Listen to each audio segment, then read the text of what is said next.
c'est sacré. mais su fekkee non xam nga. finalement dañuy dofloo wala dañoo bëgg a réeral wala la. xam nga tey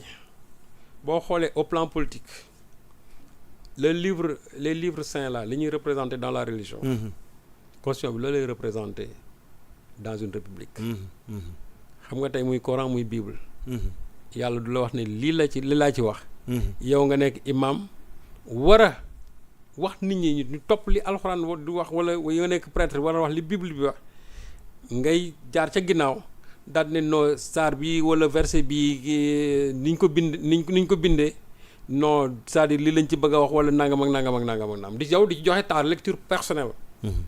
parce que li gën a graaw keroog je l'ai entendu de la bouche d'Aïssata Tall Sall qui dit que moom am na ci lecture am sur la décision du conseil constitutionnel le président a sa lecture ma ne ko non il y a pas une lecture plurielle. Il y a une seule et unique lecture. benn rek la war a nekk. non benn la du ñaar du ñett parce que ce qu'ils veulent faire croire aux gens que ku ci nekk am nga ci sa lecture bopp mu ne oui même les acteurs vont l'aider non acteurs duñ koy dee ci dara. mais moom déjà sortie boobu est-ce que convaincre na. non mais xam nga sortie bi pour man li ma jàpp mooy. sortie bi c'était tout simplement pour baliser le terrain aujourd'hui à la sortie du président. ah bon ah oui parce que moom la mu wax. mais xool président bi lu ci bëri dina jaaral ci li mu wax. date bi heure bi nu mu demee le choix. non moom laa la est loin d'être fortuit quoi. non ma ne la Aïssata la mu wax président dina jaaraat ci loolu ci lu yu bëri fa lay jaaraat ça du ñu réeru ci ay wax de mais Aïssata sa sortie pour man c'est une calamité c'est-à-dire que boobu dafa gën a lëndëmal xelu nit ñi parce que bu ñu ko laajee sur le conseil constitutionnel et pour man sax jàppoon naa ne elle n'était même pas habilitée à en parler. moom c'est le ministre de la justice oui elle n'est même pas habilitée à en parler c'est le ministre de la justice mën na wax ci détenu ak yooyu mais lépp li nga xam ne dafay jël ci élection présidentielle kooku yoonam newu ci président bi moo ci waroon mën a wax porte-parole am jottali ci mais Aïssata quand bien même elle serait juriste Aïssata amul woon pour se prononcer sur la décision du conseil constitutionnel ba di ci wax naan président bi am na ci lecture boppam moom am na ci lecture keneen ak keneen déedéet. Je suis désolé madame la ministre il y a une seule lecture la seule lecture valable c'est la lecture donnée par le conseil constitutionnel. kon foofu hors-jeu la. te conseil constitutionnel li mu wax leer na mooy. nu mu gën a gaawee organiser leen élection yi en tenant en compte bien sûr la date de l'expiration du mandat présidentiel mu nekk le 2 avril et aussi en tenant compte des délais d'organisation d'une élection présidentielle. loolu la wax la mu wax leer na amul 2 3 lectures y a pas une lecture plurivoque y a une lecture univoque. te moom war na ko xam moo tax ma ne sa sortie vraiment ça a été une calamité parce que pour man jàpp naa ne elle est sortie pour n'en dire absolument rien sinon simplement pour renforcer le clair-obscur bi nga xam ne moom la ñeneen ñi bëgg a dugal mais heureusement les Sénégalais sont très lucides que ñun conseil constitutionnel li mu wax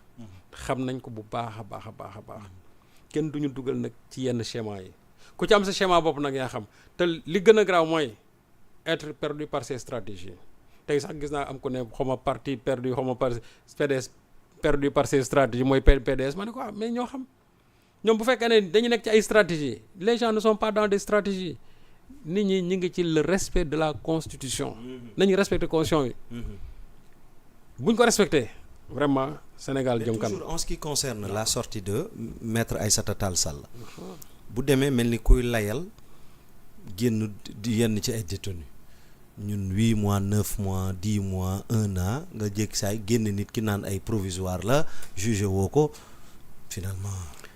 mais Aïssata loolu rek la mën wax.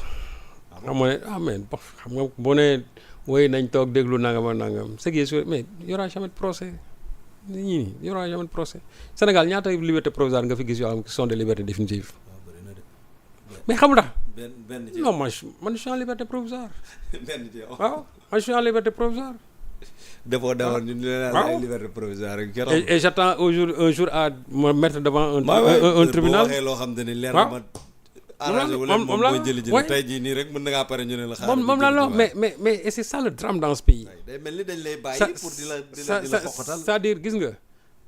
man nee naa leen on ne doit pas se jouer de la liberté des gens gis nga nit lu yàlla lu gën a cher ci nit mooy sa liberté. te li mu bind lépp nit la ci gën a fonk. moom la ci gën a fonk te li gën a cher ci nit te kenn mënu ko jënd. mooy liberté. mooy liberté. donc on ne doit pas se jouer de la liberté des gens. xale yu rëbës yi ñu bàyyi dañu waxoon du ñu ay détenus politique. oui mais ay détenus de droit commun. mais c'est des détenus politiques c'est des détenus politiques ñu bëgg ko may ko parce que les raisons sont essentiellement politiques yow nga jàpp leen ci politique ban tur la leen tuddee des détenus de droit commun non ce sont boo ko jàppee ci non ce sont manifestation politique ce sont des détenus politiques tous ces gosses yi nga xamante ne ñoom lañ ci jot a jugé yóbbu leen tribunal ñëpp relax 11 mois après relax 1 an après relax 6 mois après relax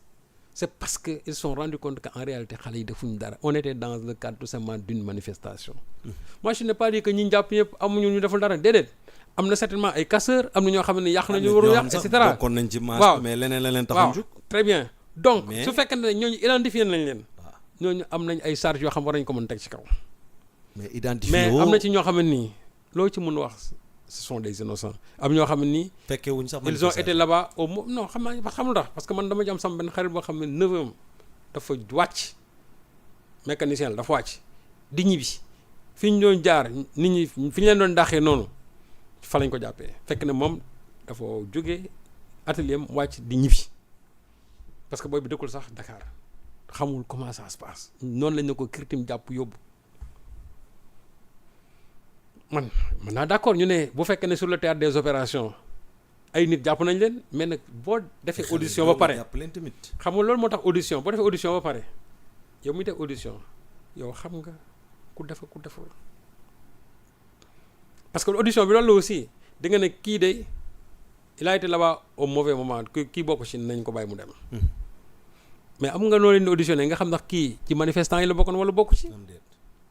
mais on a mis tout le monde dans le même sac ñenn ñi jël yóbbu leen dans les prisons aujourd'hui ñu ne dañuy décrisper mais pour man jàpp naa ne bon comme on dit mieux vaut tard que jamais mais nag foofu tamit il faut mu leer waaw ñu waaw ndax dañoo jàpp ne pour indi jàmm la waaw mais moom laa wala la dafa jàpp ne pour non. désengorger parce que ñaari argument yi la ñu jox te Non, est-ce que mais mënees nañ ko nangu dama quoi ne ba léegi désengorger ay prison nga bàyyi ba mais tout sodal mais prison yi nga bañ toog ba prison yi di ko def prison quand yi bañ ci dugal ba muy booy fees mais prison yi bañ ci dugal booy dafa fekkoon mu fees ba pare waaw da feesoon ba pare quand même jibi prison yi dafa feesoon ba pare Mhm. bañ fi indee bracelet électronique yi à l'époque boobu kii amagul Mhm. manifestation yi Mhm. donc c'était pour tout simplement désengorger les prisons loolu Malick Sall waxoon na ko fii Mhm. mais yow nga fekk prison bu déjà bu fees nga ñëw yokkaat ci encore mu nekk sur effectif surchargé ko ba mu waaw te xamoon li ci metti mooy finalement on rend difficile le travail des gardes pénitentiaires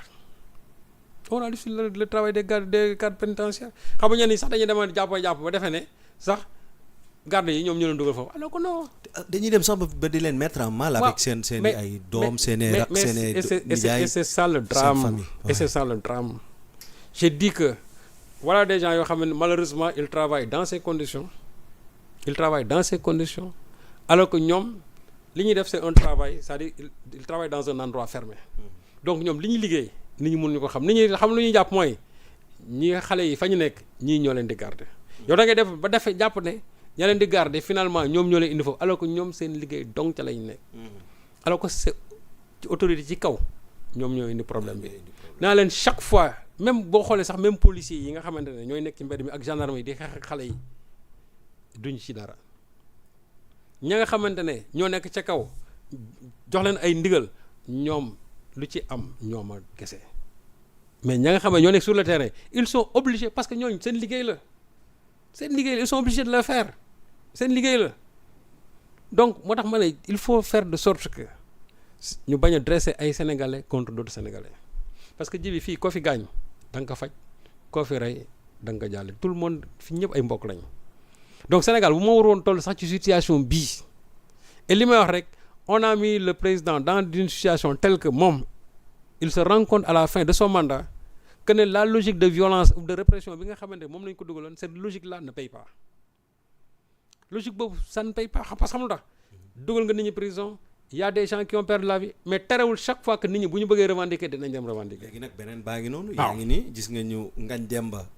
moom laa la wax Touré waaw exilé à Rebeuss maintenant. waaw donc ñii di ay greffier ñoom ñëpp taxaw ne tànk bàyyiwuñ ko. mais moom laa la wax. déjà arrestation bi sax. c'est-à-dire man la paradoxe mooy loolu suñ ne Ngagne Demba dafa nekkoon sous le coup d'un mandat d'arrêt international waaw d'accord mais tey yow yaa ngi ne da nga nekk dans une logique de décrispation te ñi ngay seq loolu essentiellement c'est des gens du PASTEF léegi yow nga xool un élément du PASTEF ki nga xamante ne c'est la tête pensante en tout cas c'est la tête de la jeunesse des jeunes de PASTEF la jeunesse de PASTEF yow nga jël ko nga jàpp ko te kooku aussi il est dans un corps boo xam ne nii moom la ñuy wax greffier bon finalement dama ne vraiment il ne faut pas on ne peut pas souffler sur le chaud et le froid soit nag tànk bi moom da nga koy banque wala nga taalal ko mais mënoo ko def ci diggante bi mënoo ne da ngay décrisper et en même temps aussi nga ne ña nga xam ne ñoo war a indi décrispation wala ñoo xam ne ay acteurs majeurs lañ ci nga ne da nga leen di jàpp. ngay jàppee waat. man de mënoon naa jàpp ñu ne Ngagne Demba charge yi nangam ak nangam ak nangam oui mais sous contrôle judiciaire ñu ne on est dans la logique de la décrispation. ko ay charges yu bëri ah. waaw moom laa la wax mais xam nga Juan Branco nuñ ko def charge yi mais finalement Juan Branco nuñ def on l'a expulsé c'est-à-dire dañ ko bàyyi mu dem. parce que lii faa ma liiral ko ndax de maa ngi gis ñu ne biñ ko assisté moom maître Ngagne Demba Touré kii di avocat am maître Moussa Diop dossier bi dañ ko